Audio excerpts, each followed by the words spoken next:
নবীজি হজরত মুহম্মদ সাল্লাল্লাহু আলাইহি ওয়াসাল্লাম ছিলেন সর্বকালের সর্বশ্রেষ্ঠ চরিত্রের অধিকারী, যার জীবনকে মুসলমানদের জন্য উসওয়ায়ে হাসানা বা সর্বোত্তম আদর্শ বলা হয়েছে।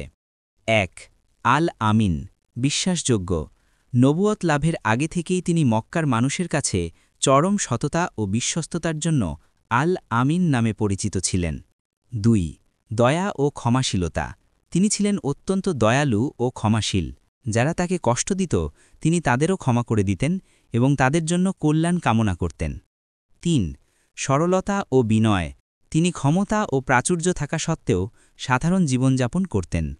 তিনি নিজের কাপড় সেলাই করতেন, জুতো মেরামত করতেন এবং গৃহস্থলীর কাজে সাহায্য করতেন।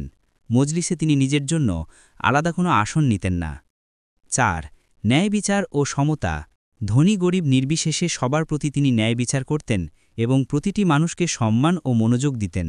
সংক্ষেপে তিনি ছিলেন এমন এক আদর্শ মানব, যিনি দয়া, বিনয়, সততা ও সাহসের মাধ্যমে মানবজাতিকে সঠিক পথের দিশা দিয়েছিলেন।